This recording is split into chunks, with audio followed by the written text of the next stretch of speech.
Нан ашып жедік. Мә, керемет дәмді болыпты. Ыстық еще.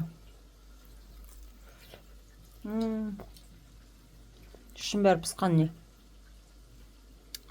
Көрдіңіздер ме? Астарыңыз дәмді болсын.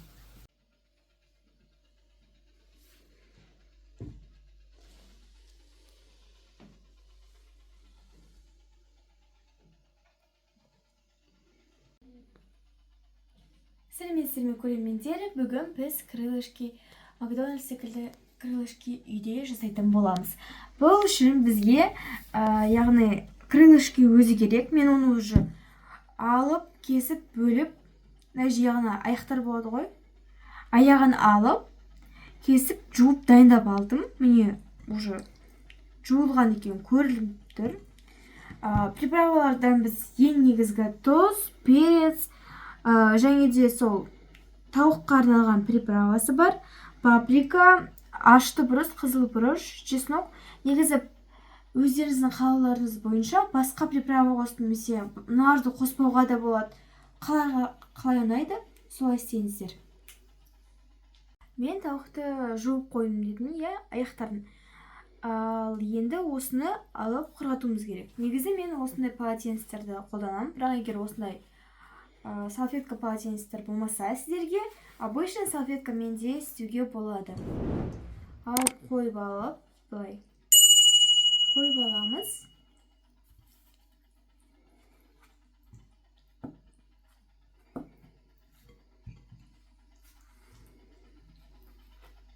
Мен көрдіңіздер ме, сулы екен көрініп тұр. Алып істегенде. Астынан 2 қабат істедім мен. Және қазір үстінен де істейтін боламын. Үстінен алып, әрқайсысын құрғатып аламыз.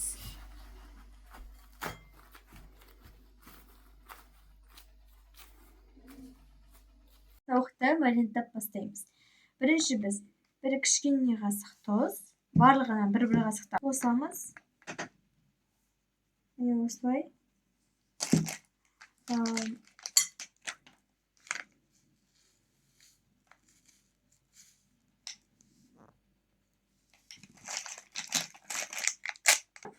Бір қасық алып қосамыз.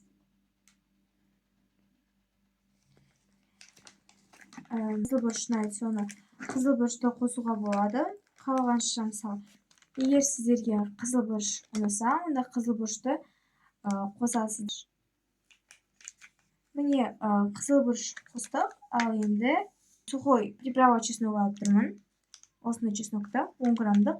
Содан бір қасық былай сау жіберемін. Тағы бір қасық қосып жіберейін. Тағы да бір қасық чеснок қосамыз.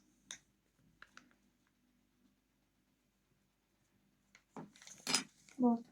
Ал енді осыны қолмен, қолма перчатка киіп алдым маринадтау үшін.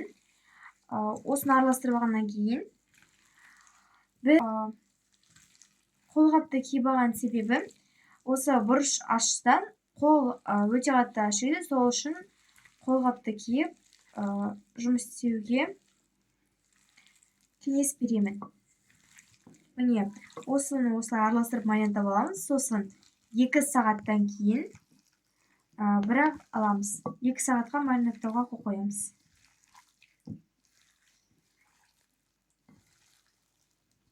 Араластырып болғаннан кейін біз маринадтауды 2 сағатқа жабамын дедім. Оны біз пищевая пленкамен, фольгамен немесе осындай тарелкамен де жаба салуға болады. Мен осылай тарелкамен жаба саламын.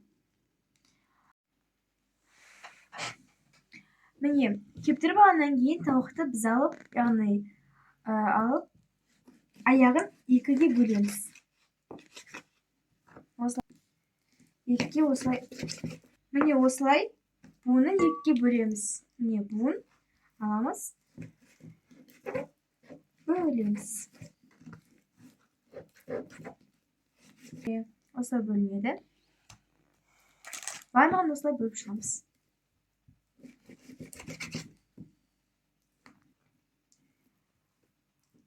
Ақырын қолдарыңызды кесіп алмай бөліңіздер.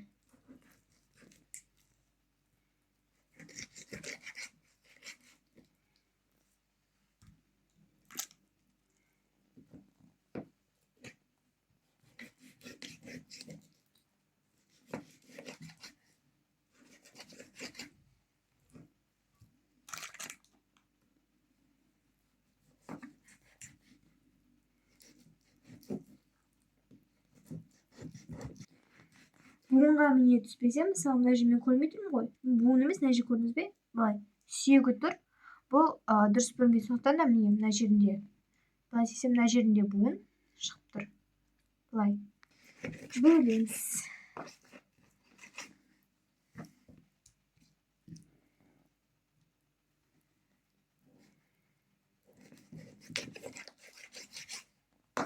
Буынға түссе жылдам бөлінеді.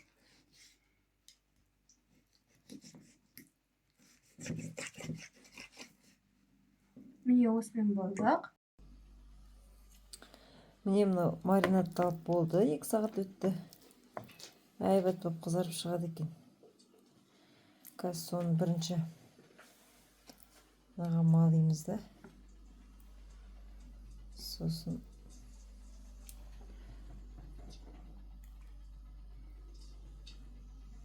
мынаға малаймыз.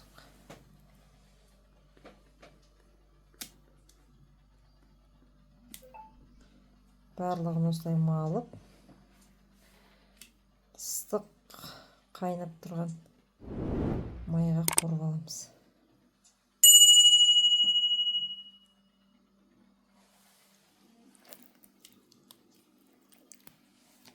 Бәрін салайық.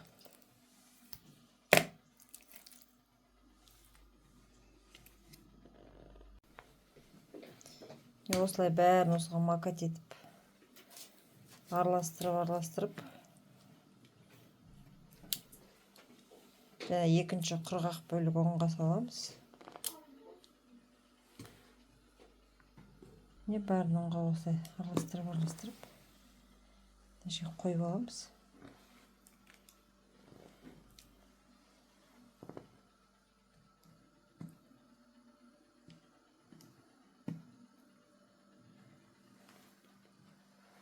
Бұндай қысқышы өте не екен, удобно прям жұмыс істегенге.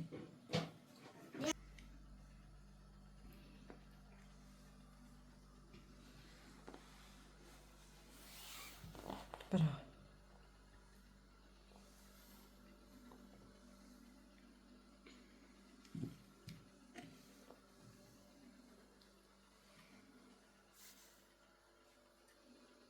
Жаңа қалған біз қайнап тұрған саламыз. Бисмиллахиррахманиррахим.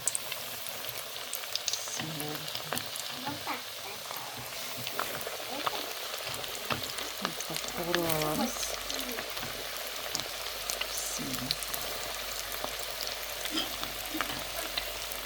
Бір салғанда бауырсақ сияқты қуырып аламыз. Міне штроп қызарды. Көп емес, 1-2-3 минутта қызартып аласыз.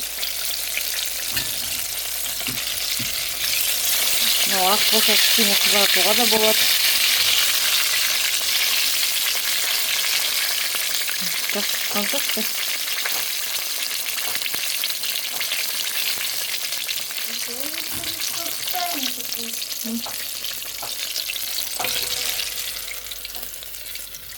Міне түрі де керемет тамаша болды. Қазір келесін саламыз. Бірінші порциямыз салып жатырмыз. Түкте қиындығы жоқ. Оп-оңай. Рецепт оп-оңай. Қазір дәмін көреміз. Сіздермен бірге. Қыздарым тосып отыр. Қашан піседі деп. Қазір оларға да соуспен, кетчуппен.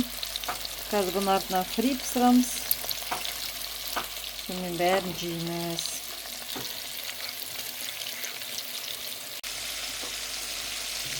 Мен андай болып қып-қызыл болып шығады екен. Бауырсақ қуырған сияқты қуырып аласыздар.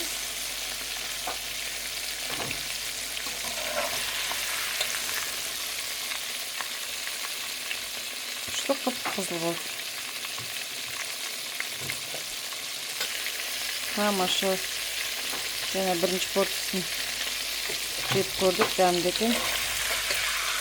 Қазір мен сіздерге көрсетейін.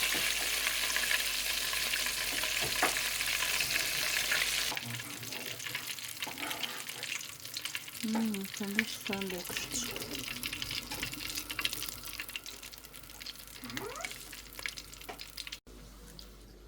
Немнан ашып жедік. Мә, керемет дәмді болыпты. Ыстық еще. Ішім бәрі пысқан не? Көрдіңіздер ме? Астарыңыз дәмді болсын.